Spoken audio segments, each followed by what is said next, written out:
chez elle, Oui. à certains endroits, elle a intérêt à regarder à gauche. Comme rue de Couserans. Parce que là, Rue de Couserans, c'est aussi. il faut des rétroviseurs de chaque. Comme ici en centre-ville avec le bâtiment qui est. Bon, enfin, blague à part, on est là pour trouver des solutions. Bon, ce que je veux dire, c'est que vous allez forcément augmenter ce trottoir, par les de verre, et donc rétrécir la route. Alors, est-ce que vous allez mordre sur notre côté, où on a des arbres, heureusement, qui vont nous protéger? Et voilà. Dans ton jardin. Il faudrait trouver la meilleure solution. Alors, est-ce que c'est à nous, riverains, ou est-ce que c'est à nous, urbanistes? Parce que moi, je voulais faire un sondage des gens, parce que la meilleure solution radicale, ça serait de mettre un sens interdit complet, mais ça oblige tout le monde dans la rue de faire le grand tour et pénaliser. Les gens ne sont pas tous d'accord. Alors, le panneau réservé aux riverains, c'est un truc qui est bien, et ça marchait dans le temps, hein, ça marchait très bien.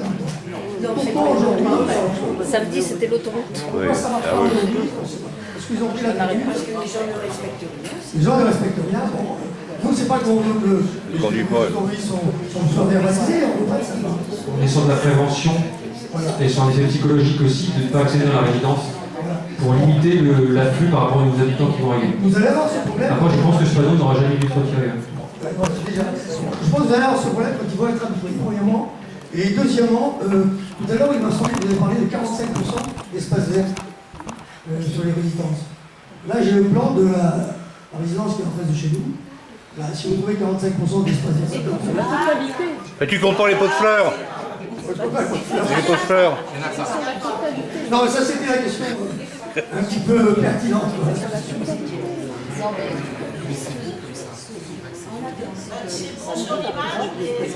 Alors, samedi, Le poids des images et le truc des photos. c'est l'autoroute, je vais dans le jardin. Alors, allez, on passe à une autre question. Merci. Ah, qui?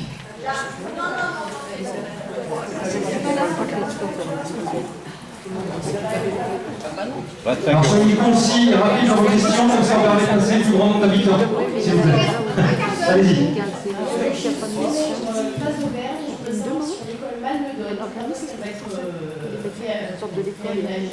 Vous parlez de menuiserie, mais je pense qu'il y a bien que ça. Il y a 560 gamets. Les classes, je ne suis pas sûre qu'il y ait des classes pour handicapés. Donc, j'ai le moment qui confirme. Donc, je trouve que l'AGE, c'était une bonne idée peut-être, mais Malmedon est plus urgente. Merci. Allez, une troisième question.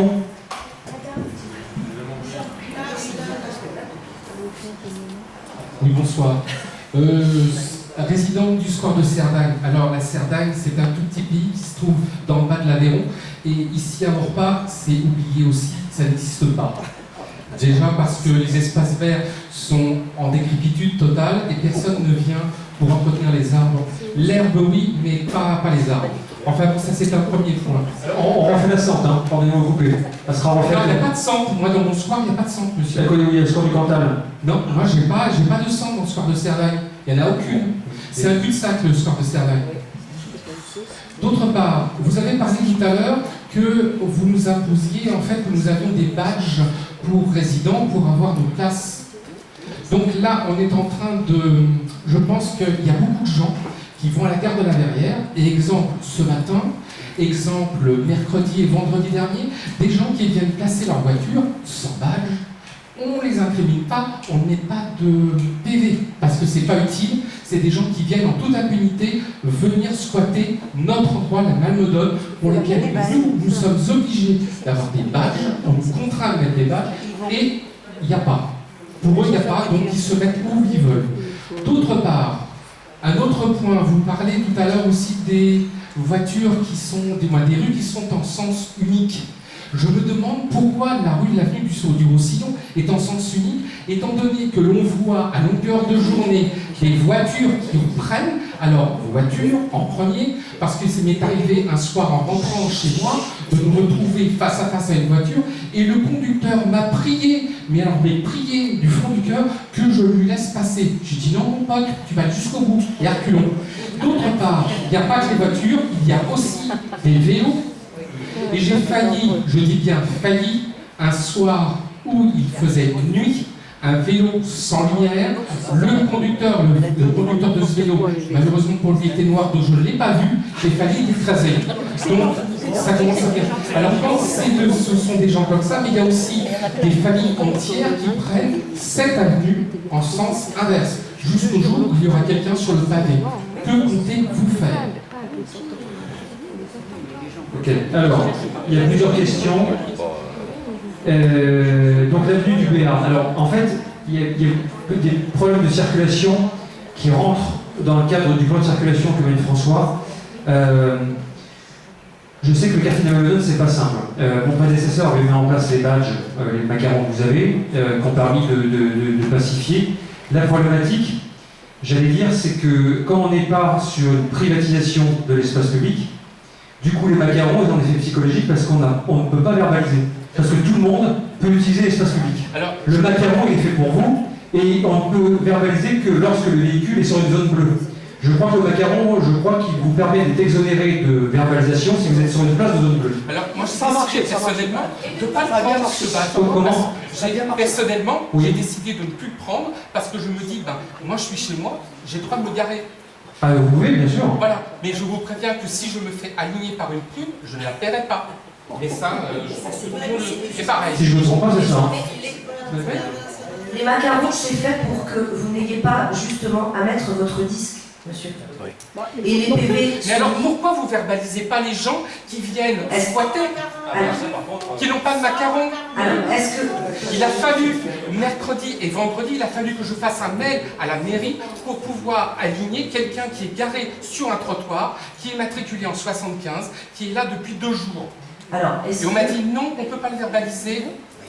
On va juste le sermonner. Est-ce que ça la personne était garée sur un emplacement en zone bleue? Non, il était garé sur le trottoir. Sur le trottoir. Est-ce que ça gênait une sortie? Ça peut gêner parce que l'entrée. À quel endroit on ne peut pas se croiser à 2 voitures. Donc obligatoirement, si 2 voitures, une qui rentre et une qui sort, c'était pas possible, la voiture nous gênait. Point. Alors, et c'est sur un trottoir, je précise. Alors, je vais juste faire un petit rappel. Le code de la route depuis l'année dernière, 1er juillet, un stationnement sur un trottoir, c'est 135 €. Moi, je veux bien. Attends, je vous ai écouté, monsieur, je vais vous donner. Il y a des lois et malheureusement, on ne fait pas non plus ce qu'on veut. À partir du moment où on verbalise sur un trottoir, on va verbaliser la rue, on ne va pas verbaliser une voiture. Si on dit à la police municipale de verbaliser sur les trottoirs d'un Morpa, par jour ils vont mettre 1000 PV. Et ben pourquoi pas, faites-le. Faites-le, monsieur. Il y a plein de quartiers, écoutez. Ben c'est ça. Ils verbalisent à partir du moment où, si par exemple vous avez une voiture qui est garée devant votre garage et que vous ne pouvez pas sortir, bien entendu. Sur un passage piéton, évidemment. Devant une bouche incendie, évidemment. On le sait qu'il y a une problématique de stationnement. Morpa n'est pas le Morpa d'il y a 30 ans, les enfants restent plus longtemps, il y a 2, 3, pour certaines habitations même 4 voitures, beaucoup de gens ne rentrent pas leur voiture dans leur garage et en aucun cas la loi ne nous demande on ne peut pas verbaliser et obliger les gens à rentrer leur voiture dans leur garage, d'autant plus que beaucoup de gens ont aussi transformé leur garage en pièce à vivre. Donc moi, il y a un moment donné, il faut bien quand même que les gens se garent. Je ne dis pas que c'est bien, mais il y a un vrai problème de stationnement. Sur les emplacements prévus, pas sur les trottoirs. Et il y en a encore ce matin, dans le square, qui est le square des Corfières, il y a un monsieur qui a laissé délibérément sa voiture sur un trottoir et il est parti à la gare. Donc, considérez que, voilà, on continue. C'est la porte ouverte. Est-ce que ce stationnement était gênant et dangereux? C'est pareil, parce que la route n'est pas conçue pour qu'on puisse se croiser à 2 voitures.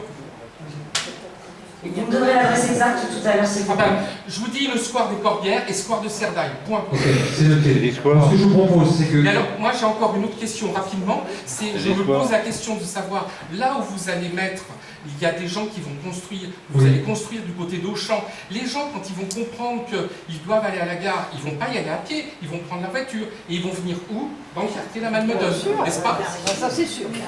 Voilà, c'est la même réflexion de tout le monde. Il y aura le parking de la gare. Normalement, la logique, on est à 10 minutes à pied pour aller à la gare, mais la logique à terme de raménagement du carrefour de Malmedonne, c'est qu'aussi qu'on ait une ligne de bus directe qui aille de Paris-Ouest jusqu'à la gare. Ah oui, Mais parce que les gens prennent leur voiture. Les gens sont propriétaires de leur voiture, ils ne lâcheront pas leur voiture. Écoutez, on est sur des hypothèses. C'est pour ça qu'aujourd'hui, le phénomène de macaron avait bien été imaginé, même si sur l'espace public ça me paraît compliqué. Donc on verbalise quand la personne n'a pas de macaron alors qu'il est sur une place limitée en zone bleue. Donc après, c'est vrai que la police municipale n'est pas tout le temps présente dans chaque quartier. Donc appelez-nous si vous voyez en effet un acte illégal ou une voiture qui est mal garée. Normalement, la police municipale fait le nécessaire en fonction du contexte. Là, on nous annonce que le véhicule a été déplacé, il est resté 2 jours parce que c'était une entreprise qui intervenait chez un particulier. Non, c'est pas ça. Et la voiture a été déplacée. Non. Voilà, c'est ce qu'on nous dit. Moi, je peux vous montrer, j'ai les deux jours, j'ai la photo de la voiture. Le problème, monsieur, c'est que vous avez... On m'a dit, on ne peut pas verbaliser, il faut qu'on discute avec le propriétaire. Et on m'a dit, on va lui mettre un petit papier. Mais il n'est pas spécifié qu'on va lui mettre une contravention de 135. Qui? À une personne de la SVP, une jeune femme blonde et un monsieur. Je ne sais pas leur nom. Un grand noir et des chaussures blanches. Bon, de toute façon, on le sait qu'on est sur une problématique. On le sait aujourd'hui, on est aussi, comme le disait Myriam, sur des Orpasiens qui ont 2 ou 3 voitures par pavillon. Et déjà, si chacun d'entre nous balaye dans sa porte et rentrait sa voiture dans le garage pour éviter sur des trottoirs, je pense qu'on gagnerait aussi en cadre de vie dans chaque quartier. Mais aujourd'hui, c'est pas possible. Et aujourd'hui, je ne prendrai pas la responsabilité, je n'ai pas envie de le faire, de déclarer la guerre à tous les Morpasiens et de verbaliser à 135 €. C'est pas les Morpasiens uniquement. Mais oui, mais je ne peux pas faire de différenciation. On est sur l'espace public. On est sur l'espace public. Ou alors sinon, il faut privatiser les rues. Et c'est d'ailleurs pour ça que j'ai pu obtenir du département que les entrées et les sorties de parking des résidences qui se construisent soient sur la départementale, parce que l'avenue du Béarn, elle est privée. Selon le cadastre, elle n'a jamais été rétrocédée dans des biens publics, et c'est la ville qui continue d'entretenir. Donc, aujourd'hui, on est eu ce levier-là. Donc, heureusement, mais on est sur l'espace public. N'importe qui peut venir se garer. Les macarons, quelque part, ils sont même pas... C'est quelque part pour apaiser, mais normalement les macarons, on ne pourrait les mettre que sur l'espace privé. Vous êtes en train de me dire que les macarons c'est de la foutaise, donc on peut obligatoirement s'en... Non, ils sont sur les places durée limitée. Sur les places en bleu, ça sert. Non, ils sont sur les places durée limitée. Après, pour ce qui est des problématiques particulières pour le quartier, on va regarder précisément, monsieur, pour qu'on puisse régler définitivement le problème. Parce que même... Alors, je vais un peu le mettre du temps, parce qu'il y a beaucoup de gens qui ont besoin de poser des questions. On regardera si on pose des barrières. Ce qu'on va faire, c'est que, voilà, vous allez revenir vers nous après, mais sinon... Comme je vais mettre du temps et qu'il reste 10 minutes de réunion, il y a des gens qui peuvent être frustrés de ne pas avoir pu échanger avec vous. Mais je ne dis pas qu'on ne réglera pas le problème. En tout cas, Myriam prendra vos coordonnées après. Il n'y a pas de souci. On va reprendre le fil des questions, monsieur Metz. Et on pourra le régler au travers de Potelet ou de Croix de Saint-André pour éviter le stationnement sur le trottoir. Alors, pour l'école de la Malmedonne, bonne question. On le sait que c'est la prochaine école. La JO, 4,7 millions. Bâtiment identique à la Malmedonne x2. Les menuiseries cet été. Voilà. Donc, alors, on sait que les menuiseries sont cet été à 50 000 €. On sait que l'école, c'est compliqué. Le renversement de l'agent scolaire est là dans la salle pour en témoigner. C'est un chiffrage qu'on est en train de regarder. Ce sera lissé sur plusieurs années. Dans les années qui viennent, on le sait qu'il faut faire cette école. Après, aujourd'hui, on n'a pas encore la visibilité de savoir comment on va s'y prendre. Si on fait une unique école, si on restructure aussi avec la haute futée au cité centre. Parce qu'il y a les maternelles aussi qui sont pas loin. Donc c'est un sujet qu'il faut qu'on prenne à bras le corps et qu'on lance le chantier au second mandat. Après il y a l'école des Bessières aussi, dont la maternelle est dans un sale état. Mais la priorité c'est la Malmedonne. Voilà. Je vous en prie. Alors on reprend 3 questions. Le gymnase. Ah oui, le gymnase, vous avez raison. Pardonnez-moi. Oui. Alors le gymnase, on a travaillé avec les associations et on a acheté un routeur. Normalement, quand ça dépasse un certain nombre de décibels, ça coupe. Parfois les clubs ne jouent pas forcément le jeu, c'est compliqué, on le sait.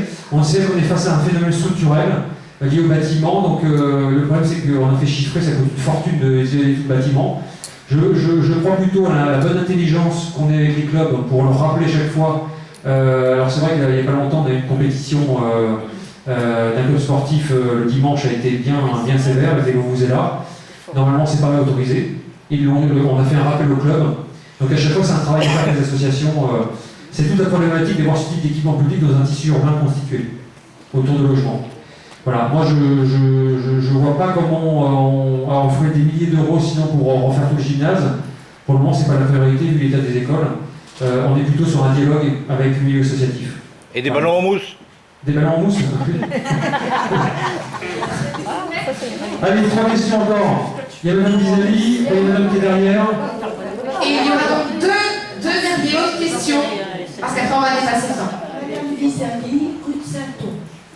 Monsieur le maire, on a rue de Saint-Onge, on a le début de la rue de Saint-Onge qui part des logements surélevés, vous voyez où c'est, et on est tout de suite en angle droit. Et malheureusement, il y a des fangiots qui arrivent à toute vitesse. Et franchement, si on n'a pas été écrasé, c'est le hasard. Est-ce qu'on pourrait juste envoyer quelqu'un pour voir si c'est possible, mettre un passage piéton, parce qu'au moins ça ralentirait les voitures. Bon, voilà, c'est ma seule question. À quel niveau de Saint-Onge? Moi j'habite au 17, oui. Et c'est juste, vous savez, ça fait un angle droit. Oui. Si on pouvait mettre un passage piéton pour traverser, et déjà, le passage piéton ralentirait les fangiots. Hein. Je l'espère. Une heure, ça veut dire que nous. Et simplement, je voulais vous dire, parce que je suis allée, je ne regardais pas votre beaucoup, j'ai eu peur, parce que je suis ravie de vous avoir comme maire, et franchement, discuter avec un maire comme avec vous, je suis arrivée ici en 68, ça ne m'était jamais arrivé. Merci, monsieur. Merci beaucoup. J'ai 79 ans et franchement, je n'ai pas peur de vieillir dans votre vie, monsieur le maire. Vous aurez votre passage goûté. C'est gentil.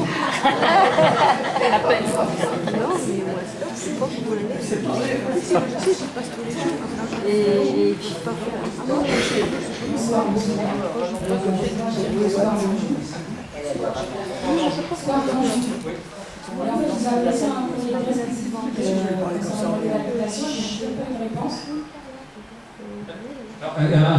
Concernant votre habitation à vous? Non, concernant j'habite au Square Blanchou, mais je n'ai pas une réponse. Alors, pardonnez-moi, c'est sur quel sujet? C'est sur un sujet bien spécifique. Alors, vous, on va traiter à la fin si vous souhaitez, si c'est quelque chose qui vous concerne vous personnellement. Oui, non, mais étant donné que je n'ai pas de réponse. Mais ça fait combien de temps que vous avez envoyé le courrier? Mais ça fait un mois, je pense maintenant, peut-être un peu plus. D'accord, oui, c'est bon. Il faut. Le délai normalement c'est un mois, c'est quoi? C'est une problématique sur le logement? C'est une problématique sur le quartier? Sur le logement. Mais sur le logement lui-même ou sur un changement de logement? C'est avec deux, on dirait. D'accord, bon, on traitera l'affaire ensemble après. D'accord, ok. Merci. Merci madame. Alors on prend une autre question. Ah, il y a devant.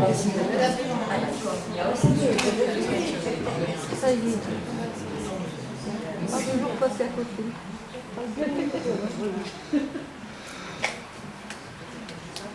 C'est Madame Bulvestre. Madame Bulvestre sur le Grand Mail. Quand le square de Ré va être refait, est-ce qu'il serait possible de créer un refuge pour l'arrêt des autobus? Parce que c'est le 423, 424 qui passe là. Il n'y a pas de refuge, donc ils s'arrêtent sur la chaussée. Et je vois le matin et le soir, avec toute la circulation, ça et des bouchons. Et des fois, je vois des personnes qui déboîtent pour passer sur l'autre voie. Et s'il n'y a pas d'accident, il y a la place, en prenant un peu de place sur le square, de l'autre côté, dans le sens, c'est peut-être moins facile. Et je ne vois pas pourquoi, sur une voie aussi importante, il n'y ait pas de refuge pour les bouchons. Sur la rue de Vendée, directement? Oui, à côté du rond-point de Mopti. Voilà. C'est ça? Cet angle-là? Au bord du rond-point de oui. Au bord du square de oui, dans l'angle. Ok. D'accord. Alors, ben là, j'ai pas la réponse à vous apporter, mais c'est une très belle proposition. On va regarder ça avec 50 ans de vie et ce qui nous a raison. C'est fait sur sur l'avenue de la Loire venant Oui. d'Auchan, Oui. pas de ce côté-là. Oui. C'est un aménagement de chaussée, mais c'est faisable. C'est peut-être Oui, très bonne idée. On prend une autre question? Madame Kern, bonsoir. Monsieur le maire, je voulais vous demander, au niveau des bus, de l'arrêt des bus en arrivant ici devant la station-service, les voitures ne s'arrêtent pas. Et un de ces jours, ça va faire boum quand on va traverser, quand on sort des bus, il y aura au moins un mort ou deux en arrivant à la station-service, super vite. Il y a des feux, les voitures ne s'arrêtent pas. En feu, si. Alors, rue Saint-Onge, Madame Zélie partie. Merci pour votre témoignage en tout cas, ça touche au cœur. Merci beaucoup. Et on va regarder pour le passage péton, on va se rendre sur place, regarder ce qu'il est possible de faire. Un coussin berlinois. Bon, on va regarder ça. On va envoyer les services techniques, les élus vont aller sur place et on va regarder ce qu'il est mieux à faire pour corriger et anticiper. Ok. Merci à vous. Alors, je crois d'Anjou, madame, je vous l'ai dit, on se voit plutôt à la fin, c'est un problème qui vous concerne particulièrement. Le Grand Mail, Square Doré, on va regarder également, c'est une très bonne proposition, on va regarder avec 50 ans d'usine ce qu'il est possible de faire, d'autant plus qu'on est sur une voirie d'intérêt communautaire. Madame Kern aussi, je connais la problématique, parce que je suis là souvent et donc je le vois. Alors là, j'ai une réponse à court terme et une réponse à long terme. La réponse à long terme, c'est que l'ensemble de ce boulevard Schuller va totalement être changé, restructuré dans les années qui viennent avec la phase 2 du transport en site propre. Donc on va avoir une ligne de bus unique qui va passer, et donc le boulevard lui-même va être recalibré. Alors c'est dans un temps, c'est 4 ou 5 ans. Oui. Voilà. En revanche, moi j'ai fait une demande, et on n'a toujours pas de retour de l'agglomération, il faudra qu'on les relance, c'est qu'on a demandé à ce que les passages piétons soient mieux matérialisés, et peut-être qu'on fasse la même chose que comme c'est le cas à Élancourt, avant le rond-point des Lions, qu'on ait des coussins berlinois blancs là, qui soient avant les passages piétons pour limiter la circulation. Mal placé. Voilà. Donc là ça fonctionne bien, donc on est en train de regarder ce qu'on peut faire. Je ne dis pas que c'est la meilleure solution, je dis que l'agglo doit nous apporter des solutions pour que l'axe soit mieux sécurisé. Oui, mais... Oui.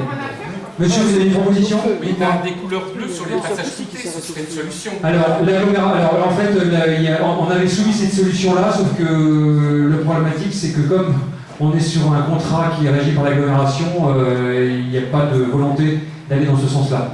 Voilà. Et puis il y a un autre problème technique, c'est qu'il y a l'éclairage et la luminescence, et ça n'a rien à voir. Et il a été prouvé par des études faites par des gens spécialisés dans l'éclairage que c'était beaucoup plus accidentogène les lumières bleues. Donc c'est pour ça qu'on n'a plus le droit de mettre de lumière bleue. D'accord. Non, par contre, on peut regarder si on peut mettre des petits bonhommes aussi rétro-réfléchissants. On en remet 6 cet été. Mais il y a en Espagne des passages cloutés qui sont au moment où le piéton arrive, ils s'allument au moment à l'arrivée sur le trottoir. Donc ça pourrait être aussi une solution, à savoir si c'est possible. Pourquoi pas, on va regarder. Bon, enfin, en tout cas, il faut trouver une solution sur ce secteur-là et le sport doré. On prend encore trois nouvelles questions si vous le souhaitez.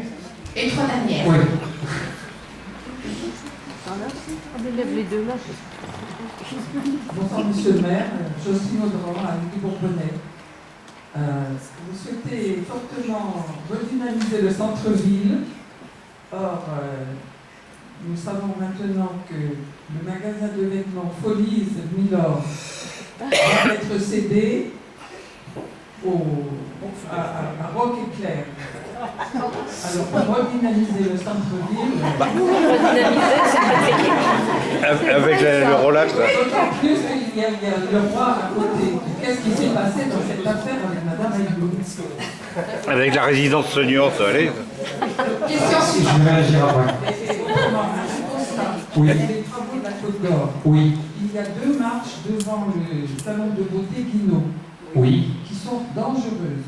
Plusieurs personnes ont trébuché, dont moi-même. C'est pour Rock Éclair. Et les voitures... Vous êtes impossible, monsieur. C'est impossible. C'est dynamiser le commerce. Autre chose. Les trottinettes, adultes comme enfants, les franchises à toute vitesse. Ah bah oui. la grande allée à côté sur Vert. Oui. Et on a même vu une personne handicapée dans un fauteuil électrique les franchir à toute allure. C'est un kamikaze. Les marches. Ah oui,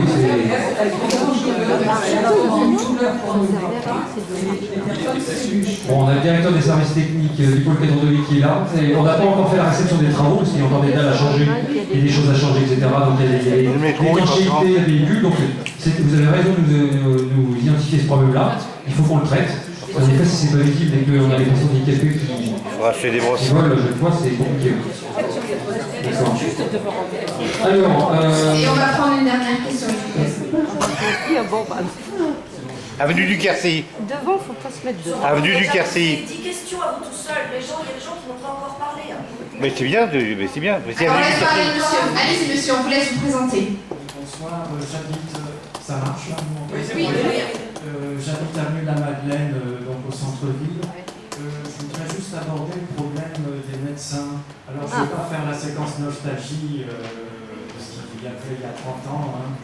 Mais bon, je reviens juste quelques années en arrière avec le docteur Chibodo qui malheureusement nous a quittés, qui est décédé avant de prendre sa retraite.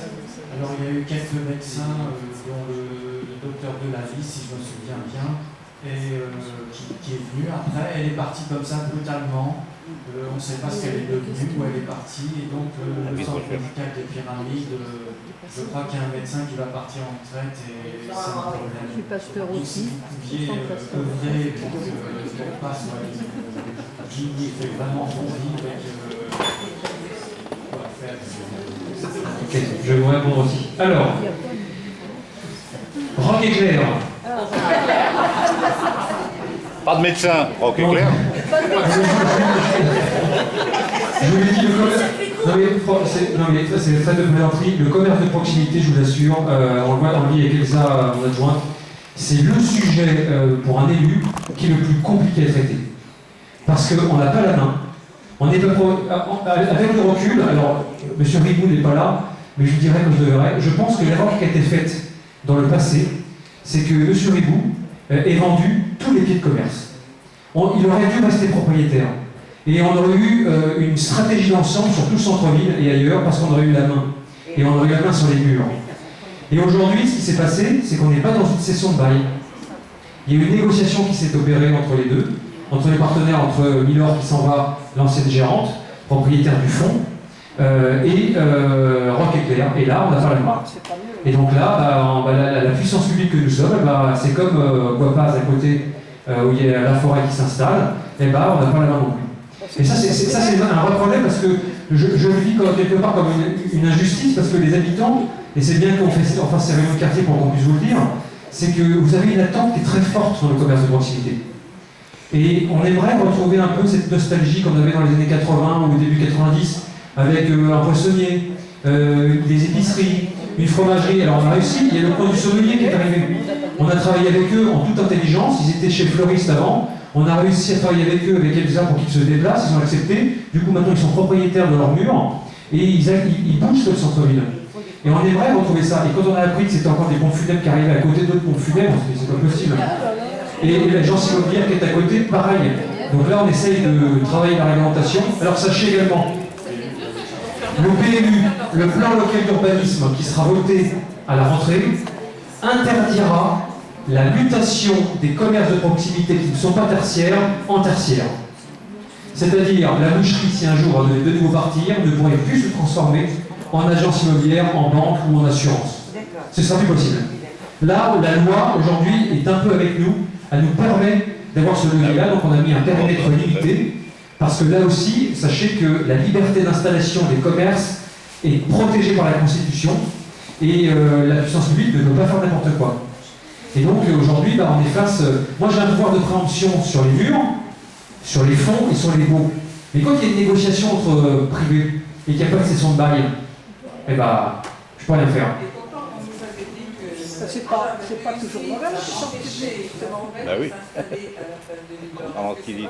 Aujourd'hui, quand on a su que la forêt souhaitait s'installer à la place de Milor, nous avons pris à cash avec Madame Ayoung, voilà, on a fait entendre qu'aujourd'hui on était dans un linéaire très passant, qu'on ne souhaitait pas de nouvelle agence immobilière qui s'installe parce que c'était pas l'attente des habitants qui en allait de l'attractivité du centre-ville. On a quelque part été écouté, ça ne s'est pas fait, mais du coup on